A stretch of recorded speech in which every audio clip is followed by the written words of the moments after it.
long hairs. It's not just a word, it's a responsibility. So hey guys, welcome back to my channel. Hope you are absolutely fine and healthy and very good morning to all of you. तो आज का जो topic है वो बहुत ही sensitive topic है जिसको हम लोग बहुत कोई इग्नोर करते हैं। जी हाँ, लॉन्ग हेयर। तो सबसे पहले तो मैं सजेस्ट करना चाहूँगा उन बंदों को, मतलब जो ज़्यादा इसके पीछे मतलब दिमाग नहीं लगा सकते, ज़्यादा मेहनत नहीं कर सकते, वो भाई एवरेज बाल ही रखें। And most of boys are taking average hair cuts because वो लॉन्ग हेयर रखते नहीं है क्योंकि एवरेज इनको पसंद है। हाँ, पर कुछ को पसंद है बड़े बड़े बाल, सिल्की बाल, तो भाई उनके लिए मेहनत भी बहुत है। क्योंकि आई डिड यार मोर देन 5 months हो गए एंड मैं अभी तक नहीं कटाया हूँ। आजकल मैं कटवा लूंगा उसको। तो भाई इतना मेंटेन करना बहुत झमेले का काम है, बहुत बड़ा काम है। तो मेरे को लगा कि ये वीडियो बनाना चाहिए कि मैंने जो एक्सपीरियंस किया, मेरा जो एक्सपीरियंस रहा वो मैं सबके साथ शेयर करूँ। तो अगर बात करें तो बड़े बालों में बहुत सारे प्रॉब्लम्स हैं, जैसे बाल बहुत झड़ते हैं। हाँ, बाल बहुत झड़ते हैं, डैंड्रफ बहुत होता है, उसके अलावा भी अलग तरह के डर्ट पॉल्यूशन रहते हैं, तो बाल गंदे भी होते हैं, स्मेली भी होते हैं। तो इन सब को ऐसा नहीं है कि ये सब को आप क्योर नहीं कर सकते। आप यस को तो जानते हो, वो पिछले 4 साल से इतने बड़े बड़े बाल दाढ़ी रखे हुए, तो ऐसा कुछ नहीं। हाँ, लेकिन इसके पीछे खर्चा करना पड़ेगा, इसके पीछे खटना पड़ेगा। तो फर्स्ट ऑफ ऑल अगर बात करें तो बाल बड़े होते हैं तो आप पसीना होता है गर्मी के टाइम में, खास करके अगर बड़े बाल होते हैं तो पसीना होता है क्योंकि ब्रीदिंग, जो हेयर रूट्स की ब्रीदिंग है वो रुक जाती है, वो सही से नहीं हो पाती है। तो पसीना होता है, बैक्टीरिया जिससे जमा होता है एंड उसके चलते होता है डैंड्रफ।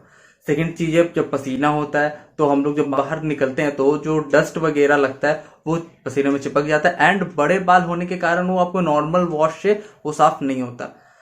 तीसरा चीज है कि बड़े बाल में नॉर्मल मतलब पसीने के चलते जो हेयर रूट्स होते हैं वो हल्के हो जाते हैं, वो थोड़े से खुल जाते हैं, पोस्चर खुल जाते हैं जिससे बाल बहुत झड़ते हैं। तो इस तरह के बहुत सारे प्रॉब्लम्स है। मैंने जो फेस किया मैं उस हिसाब से बताता हूँ। तो इसके प्रिकॉशंस क्या है, इसके प्रिक्योर क्या है कि हम इसको कैसे ठीक कर सकते हैं। तो सबसे पहले अगर आप बड़े बाल रख रहे हो तो मेक श्योर कि उसको सही से आप नरिश कर सको।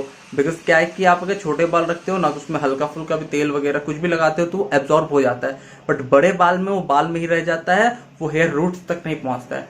तो वीकली 2 या 3 बार मिनिमम एक अच्छे ऑर्गेनिक ऑयल से आप हेयर की मसाज करें। अगर मेरे सामने फिलहाल यहाँ पर है गुड वाइफ का कैस्टर ऑयल है, कोल्ड प्रेस कैस्टर ऑयल है, नॉर्मल वाला नहीं है। तो एंड इसके अलावा बहुत सारे हैं, जैसे कि अगर मैं बोलूँ तो ऑनियन ऑयल आप यूज कर सकते हैं, ऑर्गेनिक वाला, वर्जिन कोकोनट ऑयल यूज कर सकते हैं, अगर अच्छा कच्ची घनी मस्टर्ड ऑयल वो यूज कर सकते हैं।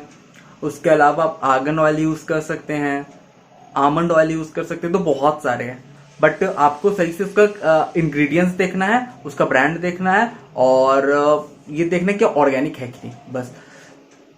तो आपको पहले वीकली 2 से 3 बार अच्छे से 10 से 15 मिनट तक मसाज करना है, ताकि वो जो ऑयल है उसकी जो न्यूट्रिशन जो गुण है वो आपके बालों में सही से जड़ों तक पहुंचे और आपके बालों को पोषण दे एंड जिससे आपके बाल अच्छे से ग्रो करें, आपके बाल टूटे कम। एंड टूटते ज्यादा है उस बड़े बालों में, उसका रीजन ये होता है, आप सबको पता ही होगा कि जब आप नहा के आते हो, नहा के आने के बाद अगर अपने आप बालों में हाथ देकर आप कुछ भी ऐसे रब वब करोगे तो आपके हाथों में 3 से 4 बाल आपके हाथों में आ जाएंगे। उसका रीजन ये होता है कि जब भी आपके बालों में पानी गिरता है, एक तो पानी में अलग अलग जगह के पानी में अलग अलग तरह का इंग्रेडिएंट्स पाया जाता है, कुछ में केमिकल्स वगैरह होते हैं, तो उसके चलते वो थोड़ा सा हल्का डैमेज करता है। दूसरा चीज है, पानी गिरने के बाद जो बाल का जो पोस्चर होता है, जो इंटरनल जड़ होती है, उसकी जड़ों का जो पोस्चर जो पकड़ा हुआ रहता है रूट को, वो खुल जाता है, वो थोड़ा बड़ा हो जाता है। उसके चलते उस टाइम जब तक बाल भींगा हुआ रहता है, जब तक बाल की जड़ें भींगी हुई रहती है, तो बाल बहुत ही नाजुक होता है, बहुत ही डेलिकेटेड होता है। अगर उस टाइम अगर आप कस के खींचोगे तो कुछ ना कुछ बाल निकल ही जाएंगे। तो ये नॉर्मल सा बात है और ये नेचुरल है, इसमें आप कुछ कर नहीं सकते। बट तो सेम चीज होता है आपके बालों में, जब आपका पसीना होता है उससे भी भींगा हुआ रहता है, पोस्चर खुल जाते हैं।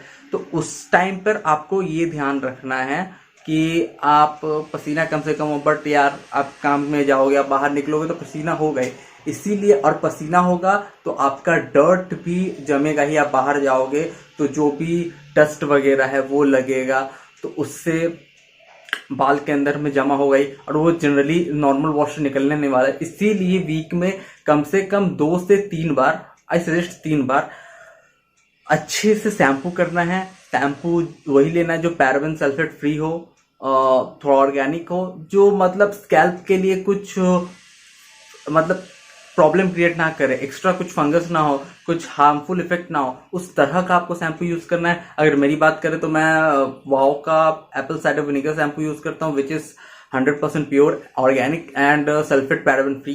तो उस तरह के सिर्फ इसका नहीं है, वाओ का नहीं है, वाओ का और भी मॉडल्स, और भी शैम्पू है, और भी फ्लेवर्स है, और मामा अर्थ वगैरह के हैं, तो बहुत सारे हैं। आपको सिर्फ इंग्रेडिएंट्स, मैं जो भी बोलता हूँ, कोई भी आप प्रोडक्ट लो, स्किन प्रोडक्ट लो, हेयर प्रोडक्ट लो, कंपनी मैटर करता है पर उतना भी नहीं, लेकिन उसका जो इंग्रेडिएंट है और उसका सर्टिफिकेशन, उसका जो ऑर्गेनिक सर्टिफिकेशन है वो सब मैटर करता है, तो आप वो लो।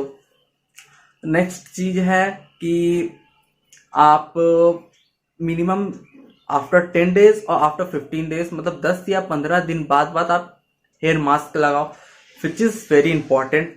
हेयर मास्क लगाना है, हाँ, बड़े बालों में वो भी है कि ज्यादा आपका मास्क लगेगा, तो आपको लगाना है 15 से 20 मिनट। कोई भी हेयर मास्क देख लेना, कोई भी अच्छा सा आर्गन हेयर मास्क ले लो, ऑनियन हेयर मास्क ले लो, कोई भी अच्छा सा हेयर मास्क लेके लगाना है। आप एक्स्ट्रा नरिशमेंट के लिए आप स्पा क्रीम भी यूज कर सकते हो, वो ऑप्शनल है, वो मैं नहीं बोलूंगा। उससे आपका थोड़ा सा सिल्की होता है, मतलब सिल्की होता है, थोड़ा सा नरिशमेंट मिलता है, ज्यादा कुछ नहीं होता है, बट स्पा हाँ वो भी लगा सकते हो अगर आपको सही से टेक केयर करना है तो। दूसरा चीज है, बाल को धोने के बाद, क्योंकि बड़े बाल है, सूखने में टाइम लगता है, तो आपको टाइम देना पड़ेगा सुखाने के लिए। आपको कोई भी टॉवल लेके उसको आपको डैप कर करके, लाइक मैं आपको दिखा देता हूँ। आप बाल भिगाने के बाद कोई भी टॉवल लेकर के ऐसे ऐसे से टैप करके, आपको जितना देर, 15, 20, 25 जितना देर लगे उसको ऐसा सुखाना है। बिकॉज आप अगर पूरा एकदम फुल स्पीड में ऐसे ऐसे करोगे तो मैंने जैसे ही बोला कि ना, पानी पड़ने के बाद हेयर फॉलिकल्स बड़े हो जाते हैं और वो बाल उस टाइम कमजोर रहेगा, तो बाल ज्यादा झड़ेंगे। आप अगर डैप करके करोगे तो बाल कम से कम झड़ेंगे। वो हो गया बात। दूसरा चीज हो गया कि धूप से बचाना है। वो छोटे बाल रहेंगे तभी मैं बोलूंगा कि आप अगर बहुत देर तक धूप में हो, आप अगर बाइक राइडिंग करते हो तो आप हेलमेट पहनो, नॉर्मल है तो आप अम्ब्रेला यूज करो, आप कैप यूज करो, कुछ भी यूज करो, पर धूप उतना ज्यादा नहीं, थोड़ा देर के लिए ठीक है, लेकिन बहुत ज्यादा देर तक आप धूप में बालों को नहीं रख सकते हो। तो वो बात करें कि अगर आपके बाल बहुत बड़े हैं तो आप उसको हैंडल करने के लिए आप इस तरह का हेयर बैंड यूज कर सकते हो, जैसे मैं यूज कर रहा हूं इस तरह का हेयर बैंड। बट आप इस बाल में आप किसी भी तरह का, मतलब आप वो चोटी टाइप का बांधने के लिए आप बहुत ज्यादा टाइट रबड़ वगैरह की यूज नहीं कर सकते, उससे भी बाल बहुत ज्यादा झड़ते। क्योंकि क्या होता है कि इस तरह से आपका बाल को होल्ड किया हुआ रहता है, तो बहुत टाइट होल्ड किया हुआ रहता है, तो ये इन सब जगहों पर प्रेशर पड़ता है तो उससे बाल झड़ते हैं। ठीक है, तो ये सब बहुत सारे रीजंस है, इससे भी ज्यादा होंगे। मैंने जो अपने एक्सपीरियंस में बताया, अपने 5 महीने के एक्सपीरियंस में, तो वो मैंने आपसे शेयर किया।